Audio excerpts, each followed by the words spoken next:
दोस्तों, हम सभी के माइंड में कोई ना कोई इंसान ज़रूर चलता रहता है। हम चाहकर भी उस इंसान को अपने माइंड से नहीं निकाल पाते हैं। हम जितनी कोशिश करते हैं उतने ही ज़्यादा उन गहराइयों में और भी ज़्यादा खो जाते हैं। हम पूरी कोशिश करते हैं कि हम उस इंसान को बिल्कुल भी याद ना करें, लेकिन ऐसा नहीं हो पाता। आखिर ऐसे कौन से कारण हैं जिस वजह से हम उस इंसान को अपने माइंड से नहीं निकाल पाते हैं? दोस्तों, ये वीडियो बहुत ही ज़्यादा ख़ास होने वाला है। हो सकता है इसमें बताए गए कारण से आप भी किसी कारण से रिलेट कर पाएँ, तो इस वीडियो को अंत तक सुनने की ज़रूर कोशिश करें। नमस्कार दोस्तों, आपका फिर से स्वागत है मैग्नेट ऑफ लव में। आई होप आप सभी बहुत अच्छे से रह रहे होंगे और अपने सेल्फ लव पर काम कर रहे होंगे। वक्त ज़ाया न करते हुए वीडियो को आगे बढ़ाते हैं। पहला कारण ये हो सकता है कि भले ही आप उस व्यक्ति से बात नहीं करना चाहते, भले ही आपके और उसके बीच में कितना भी झगड़ा हो गया हो और आप चाहते हैं कि आप उस इंसान से दूरी बना लें, लेकिन आपकी सोल है वो कहीं न कहीं उस इंसान से कनेक्ट हो चुकी है। आपकी सोल उस इंसान से बात करना चाहती है। आपकी सोल चाहती है कि आप उससे बात करें, क्योंकि आपकी सोल और उसकी सोल आपस में कनेक्ट है। जब आपकी सोल यहाँ से कोई मैसेज उसके लिए भेजती है, उसकी सोल आपके पास कोई मैसेज भेजती है, तो आपको वो चीज़ हिट करती है और इस वजह से ना आप एकदम से उदास हो जाते हैं, एकदम परेशान हो जाते हैं। ऐसा लगता है कि पता नहीं क्या हो गया है। कुछ ऐसी चीज़ें आपके साथ होने लग जाते हैं जिससे आप एकदम से ना परेशान होने लग जाते हैं। तो पहला कारण यही कहता है कि आपकी और उसकी सोल एक दूसरे से कनेक्ट हो चुके हैं।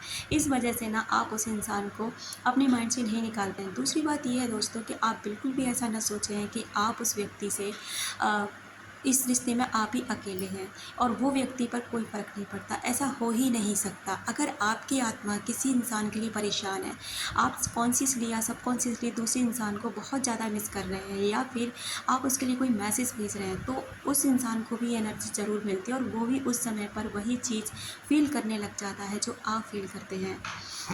तीसरा कारण ये होता है कि जिस भी समय जिस व्यक्ति को आप जिस भी फ्रीक्वेंसी पर मैसेज भेज रहे होते हैं, जो पल आप एकदम से खुश होकर पॉजिटिव होकर याद कर रहे होते हैं, मुस्करा रहे होते हैं, जिस मोमेंट को आपने जिया है और उसी मोमेंट को याद करते हुए आप एकदम से खुश हो जाते हैं। अचानक से आपके चेहरे पे स्माइल आ जाती है।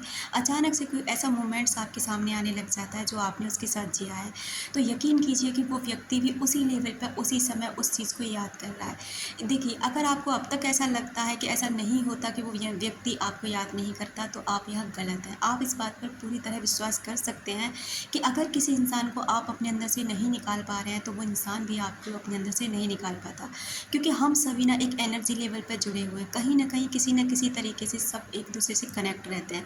जैसे मैं आपसे कनेक्टेड हूँ, आप मुझसे कनेक्टेड हैं, क्योंकि आप जो मेरे वीडियो सुनते हैं, जिन लोगों तक मेरे वीडियोज़ पहुँच जाते हैं, तो कहीं ना कहीं मैं और आप एक दूसरे से एनर्जी लेवल पर कनेक्टेड हैं।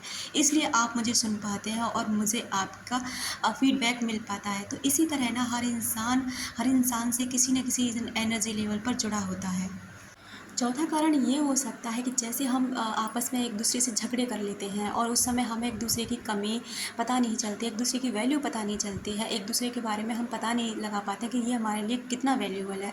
और जब झगड़ा करने के बाद हम एक दूसरे से अलग हो जाते हैं और टाइम बीत जाता है, तब हमें उसकी कमी खलने लग जाती है और इसी मोमेंट पर आकर ना वो इंसान आपको मैनिफेस्ट करने लगता है। आपको बिना बताए आपके लिए एक एनर्जी सेंड करने लगता है, आपको मिस करने लगता है, आपके लिए मैनिफेस्टेशन कर रहा होता है। तो वो एनर्जी ना आपको आकर के परेशान करती है और ये एनर्जी जब आपको आती है तो आपको उसकी अचानक से याद आने लग जाती है और वो व्यक्ति ना आपके माइंड में दिन भर घूमने लग जाता है। दिन भर आप उसकी एनर्जी से बच नहीं पाते हैं, चाहे आप कितनी भी कोशिश करें। अगर आपको लगता है कि आपके एक कॉल और मैसेज से रिश्ता सुलझ सकता है, ये मैटर ख़त्म हो सकता है और आपका वो प्यारा सा रिश्ता फिर से ठीक हो सकता है, तो मैं यही कहूँगी कि आप ऐसे एक कॉल और मैसेज करने में कोई दिक्कत नहीं है। झुकने से अगर रिश्ता ठीक होता है तो झुक जाना चाहिए। लेकिन अगर कोई ऐसा रिश्ता है जिसमें बहुत ज़्यादा कंडीशन ख़राब हो चुकी है और आपको लगता है कि आपकी कॉल और मैसेज करने से वहाँ पर आपकी सेल्फ़ रिस्पेक्ट गिर सकती है, आपको और भी ज़्यादा सुनने को मिल सकता है, तो आप अपनी व्यक्तिगत परेशानी को आप खुद ही सुलझाने की कोशिश करें। क्योंकि मैं इसमें बिल्कुल भी आपको ये सलाह नहीं देने वाली कि आपको फिर भी झुक जाना चाहिए, क्योंकि सेल्फ़ रिस्पेक्ट हर इंसान की होती है और हर इंसान चाहता है कि जिस भी रिश्ते में रहे, जिसके साथ भी रहे, अपनी सेल्फ़ रिस्पेक्ट के साथ रहे।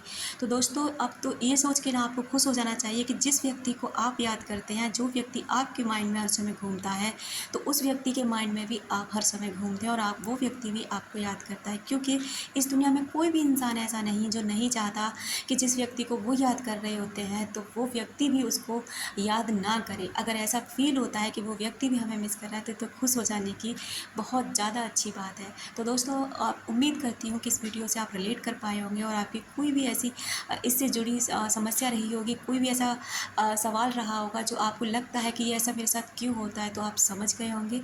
अपना रखें ख्याल, अपनों का रखें ख्याल, जिससे आप अट्रैक्ट कर सकें ढेर सारा प्यार और ढेर सारी खुशियाँ।